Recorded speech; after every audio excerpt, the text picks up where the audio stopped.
అన్ని చూస్తూ ఉంటే ఒక్కొక్కసారి జగన్మోహన్ రెడ్డి తాలూకా మానసిక పరిస్థితి గురించి కూడా ప్రజల్లో కూడా ఒక చర్చ జరగాలి అన్నదైతే వాస్తవంగా కనిపిస్తూ ఉంది.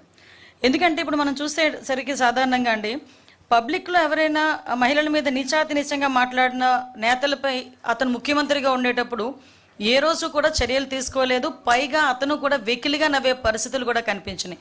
సాక్షాత్తు అసెంబ్లీ సాక్షిగా నారా భువనమ్మని గురించి నోటికొచ్చినట్టు మాట్లాడినప్పుడు కానీ, ఇతర మహిళల గురించి నోటికొచ్చినప్పుడు మాట్లాడినప్పుడు కానీ ఎక్కడా కూడా ఇది ఎందుకు మాట్లాడారు అన్నది ఖండించపోవడం, పైగా వాడిని ప్రోత్సహించే పరిస్థితుల్లో ఆ రోజు ఉన్నాడు. ఈరోజు ప్రతిపక్షంలోకి వచ్చిన తర్వాత కూడా ఈరోజు కూడా అదే ధోరణి కొనసాగించడం అన్నది చూస్తూ ఉంటే నిజంగా చాలా బాధ అనిపిస్తూ ఉంది. దీంట్లో ఈ వైసీపీ పార్టీ వాళ్ళకి మహిళల మీద ఒక చులకన భావానికి ఇది ఒక నిదర్శనంగా మనం భావించే పరిస్థితులు అయితే కనిపిస్తున్నాయి.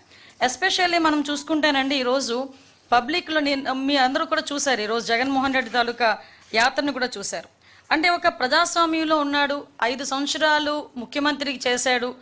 అదేవిధంగా 5 సంవత్సరాలు ముఖ్యమంత్రి కాకుండా ఇంతకుముందు 20 సంవత్సరాల నుంచి రాజకీయాల్లో ఉన్నాడు. అటువంటి ఒక నాయకుడు వరుసకి చెల్లి అయ్యే ఒక మహిళ గురించి నీచంగా వ్యక్తిత్వ హననం చేసేటట్టుగా, కనీసం సమాజం హర్షించకుండా ఉండేటట్టుగా అలాంటి మాటలు మాట్లాడినప్పుడు అలాంటి వ్యక్తిని పరామర్శించడానికి జగన్మోహన్ రెడ్డి వెళ్ళాడు అంటేనే నిజంగా చాలా జుగుప్సాకరంగా ఉందండి. ఎందుకంటే మాట చెప్తున్నా అంటే నీకు ఆ నేత మీద నీకు ఒక టైప్ ఆఫ్ అభిమానం ఉండొచ్చు, లేదు మీ నేత అని చెప్పి ఒక అండదండలుగా ఉండాలి అని అనుకోవచ్చు. కానీ నువ్వు బయటకు వచ్చి ఎవరిని పరామర్శిస్తున్నావు అన్న సంగతి ప్రజలు కూడా గమనిస్తున్నారనేది మినిమం కామన్ సెన్స్ లేకుండా ఈరోజు జగన్మోహన్ రెడ్డి బిహేవ్ చేయటం క్లియర్గా చూస్తానండి. ఒక్కసారి మనం అందరం కూడా చూసుకుంటే ప్రసన్న కుమార్ రెడ్డి ఈరోజు జగన్మోహన్ రెడ్డి పరామర్శించడానికి వచ్చిన నేతల్లో ప్రసన్న కుమార్ రెడ్డి ఇంటిని ఎలాగైతే ధ్వంసం చేశారని చూడటానికి వెళ్ళాను అన్నాడు. ప్రసన్న కుమార్ రెడ్డి ఇంటిని ధ్వంసం చేయడానికి గల కారణాలు, ధ్వంసం చేసిన వాళ్ళ మీద చర్యలు, పోలీస్ చర్యలు అవన్నీ కూడా మేము లాస్ట్ టైం వచ్చినప్పుడే మాట్లాడాం. ఎవరైతే ధ్వంసం చేశారో ఆ ధ్వంసం చేసిన వాళ్ళందరినీ మీద కూడా కేసులు ఫైల్ అయినాయి, వాళ్ళందరికీ కూడా నోటీసులు ఇచ్చున్నారు, వాళ్ళందరి మీద కూడా కేసులు నడుస్తున్నాయి. అది ఒక ఎత్తు. ఇంకొకటి ఏంటంటే ఇదే ప్రసన్న కుమార్ రెడ్డి మాటల్ని కోర్టులు సైతం ఆ రోజు తప్పుపట్టిన పరిస్థితి. కోర్టులో కూడా ప్రత్యేకంగా ఇలాంటి మాటలు మాట్లాడకూడదు అని చెప్పిన సందర్భాన్ని కూడా ఈరోజు మీకు తెలియజెప్తున్నా. ఎందుకంటే నేను చాలా సందర్భాల్లో చెప్పానండి, గౌరవ ముఖ్యమంత్రి గారు కూడా చాలా సందర్భాల్లో చెప్తుంటారు, మాకు రాజకీయ పార్టీలో ఉండి ఒక రాజకీయ నాయకుడిగా, ఒక ఎమ్మెల్యేగా, ఒక మాజీ ఎమ్మెల్యేగా, ఒక మంత్రిగా, మాజీ మంత్రిగా ఎంతమంది ఉన్నా మనల్ని కొన్ని లక్షల మంది, కోట్ల మంది ఫాలో అవుతారు. మనం చేసే బిహేవియర్ కానీ, మనం మాట్లాడే మాట కానీ, మన బాడీ లాంగ్వేజ్ కానీ అవతల వాళ్ళకి ఒక ఇన్స్పైరబుల్గా ఉండాలి కానీ చీకొట్టే రకంగా ఉండకూడదు. మనల్ని చూసి మంచి నేర్చుకోవాలి కానీ మనల్ని చూసి చెడు నేర్చుకోకూడదు. మనల్ని చూసి ఒకరికి ఆదర్శంగా నిలబడాలి అని అనిపించుకోవాలి కానీ ఒకరిని చూసి ఇలా మాత్రం ఉండకూడదు అనిపించుకోకూడదు అనే సందర్భం చాలా సందర్భాల్లో చెప్తుంటారు. ఈరోజు ప్రసన్న కుమార్ రెడ్డి గారు కేవలం ఒక రాజకీయంగా ఆవిడని ఎదుర్కొనలేక, అక్కడ ప్రశాంతి రెడ్డి గారిని ఎదుర్కోలేక ఆవిడకి వరుసకి చెల్లి అవుతుందండి. ఆవిడ మామూలు బయట వాళ్ళు మాట్లాడమే తప్పు, అటువంటిది చెల్లి అన్న పదానికి చాలా విలువిచ్చే ఈ భారతీయ సంప్రదాయంలో, ఎస్పెషల్లీ ఒక ఆడబిడ్డకి ఎంత గౌరవం ఇస్తారో ఆ భారతీయ సంప్రదాయంలో, దట్టు ఎక్కడైతే స్త్రీలను గౌరవింపబడతారో అక్కడ దేవతలు కొనయాడుతారు, తిరుగుతారు అని చెప్పే భారతీయ సంప్రదాయంలో ఒక మహిళ గురించి, దట్టు ఒక చెల్లి వరసయ్యే ఒక మహిళ గురించి నీచంగా ప్రసన్న కుమార్ రెడ్డి మాట్లాడిన మాటల్ని ఎవరైనా సమర్థిస్తారా? సమర్థించే పరిస్థితులు ఏదైనా ఉన్నాయా? అంటే ఈరోజు ప్రసన్న కుమార్ రెడ్డి ఇంటికి జగన్మోహన్ రెడ్డి వెళ్ళి పరామర్శించాడు అంటే ప్రసన్న కుమార్ రెడ్డి మాటల్ని జగన్మోహన్ రెడ్డి సమర్థిస్తున్నాడా? ఇదేనా మహిళల పట్ల జగన్మోహన్ రెడ్డికి ఉన్న చిత్తశుద్ధి, మహిళల పట్ల ఉన్న గౌరవం ఇదేనా?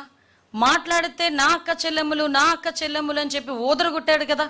మరి ఈరోజు సొంత పార్టీలోని ఉన్న ఒక మాజీ ఎమ్మెల్యే, అన్ని సంవత్సరాలు రాజకీయం ఉన్న వ్యక్తి ఈరోజు బయటకు వచ్చి చెల్లెలు వరుస అయిన అమ్మాయి గురించి నీచంగా మాట్లాడితే కనీసం కన్సర్న్ కూడా, అంటే ఆ మహిళ పట్ల కన్సర్న్ కూడా లేకుండా ఆ ప్రసన్న కుమార్ రెడ్డి ఇంటికి వెళ్ళి ఇలా దాడి చేశారు, ప్రసన్న కుమార్ రెడ్డిని చంపేసేవారు. అరే ఇక నేను ఒక విషయం మాట్లాడాలండి. ఆ రోజు మా పట్టాభి గారు ఒక మాట మాట్లాడితే ఏదో మీకు కోపం వచ్చింది, మీ కార్యకర్తలకి బీపీలు వచ్చినాయి అని చెప్పి సాక్షాత్తు మా తాలూకా పార్టీ ఆఫీసుల మీద దాడి చేసే పరిస్థితి మీరందరికీ తెలుసు. ఆ రోజు కేసులు పెడితే కనీసం కేసులు తీసుకోవడానికి కూడా ఒక పోలీస్ కూడా ముందుకు రాలే. ఈరోజు మా పరిస్థితి అది కాదు. ఈరోజు ప్రసన్న కుమార్ రెడ్డి గారి ఇంటి మీదకి దాడి చేసిన వాళ్ళందరి మీద కూడా కేసులు పెట్టాం. వాళ్ళు ఎవరెవరి మీద అయితే కేసులు పెట్టారో వాళ్ళందరి మీద కూడా మేము కేసులు పెట్టాం. ఈరోజు వాళ్ళందరికీ నోటీసులు ఇష్యూ చేశాం. వాళ్ళందరూ కూడా ఎంక్వైరీకి వస్తున్నారు. అంటే ఈరోజు ప్రజాస్వామ్యబద్ధంగా ఎవరికైనా అన్యాయం జరిగినా పూర్వాపరాలు ఎలా ఉన్నా కూడా ప్రాథమిక విచారణ నిమిత్తం కేసులు పెట్టే బాధ్యత కూడా మేము తీసుకుంటున్నాం. ఈరోజు ప్రసన్న కుమార్ రెడ్డి గారి మాటల గురించి నాకు ఇక్కడే ఒకసారి అనిపిస్తుంటుందండి. జగన్మోహన్ రెడ్డి గారి మానసిక స్థితి అని చెప్పి ఇందాక నేను అన్నాను ఒక మాట. ఆ మానసిక పరిస్థితి ఎలాంటిదంటే తల్లి గురించి చెల్లి గురించి కూడా నీచంగా మాట్లాడినా కూడా నోరు మెదపలే. నేను ఈ సందర్భంలో ఒక మహిళగా మాట్లాడుతున్నానండి. యాజ్ అ హోమ్ మినిస్టర్గా నేను మాట్లాడట్లే, నిజంగా ఒక బాధ కొద్దీ మాట్లాడుతున్నా. ప్రజలకు సేవ చేసుకోవాలి అనే మహిళలు రోడ్డు మీదకి వస్తే వాళ్ళకే రక్షణ లేకపోతే పరిస్థితి ఏంటి? ఈరోజు మేమందరం కూడా ప్రజాసేవ చేసుకోవాలని చెప్పి ఇంట్లోని భర్తల్ని పిల్లల్ని కూడా పక్కన పెట్టి రోడ్డు మీదకి వచ్చి మేము సేవ చేసుకునే పరిస్థితులు వస్తూ ఉంటే, ఇలాంటి ఆడవాళ్ళ మీద కూడా నోటికొచ్చినట్టు మాట్లాడే పరిస్థితులు కనిపిస్తూ ఉంటే, దానికి ఇటువంటి నాయకులు సమర్థిస్తూ ఉంటే ఈ సొసైటీ దేనికి వెళ్ళిపోతుంది? ఈరోజు ఒక్కసారి మనం కూడా ఆలోచన చేసుకోవాలి. ఇదే జగన్మోహన్ రెడ్డిని డైరెక్ట్ క్వశ్చన్ చేస్తున్నా. నిన్న మొన్న ఏదో ఎన్సీఎల్టీలో ఒక కేసు గెలిస్తే ఏదో గెలిచానని చెప్పి సంకలు గుద్దుకున్నాడండి. సారీ, ఈ పదం ఉపయోగించకూడదు. విజయం సాధించిన వీరుడిలాగా చాలా ఎక్కువగా ఆయన చాలా ఆనందపడిపోయి సాక్షి టీవీలో ఎక్కడెక్కడో ఏదేదో వేసుకున్నాడు. నువ్వు సాధించిన విజయం నీ తల్లి మీద చెల్లి మీద. ఆ తల్లి గురించి దేని గురించి? ఒక ఆస్తి పంపకాల గురించి. ఇంకొక విషయం కూడా చెప్పాలి. ఇదే తల్లి గురించి చెల్లి గురించి కూడా నోటికొచ్చినట్టు సోషల్ మీడియాలో వైఎస్ఆర్సీపీ సోషల్ మీడియా హ్యాండిల్స్లోనే నోటికొచ్చినట్టు చాలా వల్గర్గా మాట్లాడి వల్గర్గా ఫొటోస్ మార్ఫింగ్ చేసిన రోజు కూడా జగన్మోహన్ రెడ్డి మాట్లాడలే. నాకు దీన్ని బట్టి అర్థమైంది ఏంటంటే జగన్మోహన్ రెడ్డికి తల్లి చెల్లి అలాంటి ఆ ఎమోషన్స్ ఉండవేమో నాకు తెలిసి. కనీసం ఒక మహిళ అనే ఎమోషన్ కూడా ఉండదేమో. ఇక్కడ ఒక ఎగ్జాంపుల్ కూడా చెప్పాలి. గౌరవ ముఖ్యమంత్రి గారు చంద్రబాబు నాయుడు గారు భారతీరెడ్డి గారిని ఒక సోదరిగా భావించి, అదే భారతీరెడ్డి గారి గురించి మా పార్టీలో ఒకరు కొంచెం అవుట్ ఆఫ్ ద లైన్ దాటి మాట్లాడితే ఇమీడియట్గా వాళ్ళ మీద కేసు పెట్టి వాళ్ళందరినీ కూడా జైలుకి పంపించిన పరిస్థితి నేను గుర్తు చేస్తున్నాను ఈరోజు.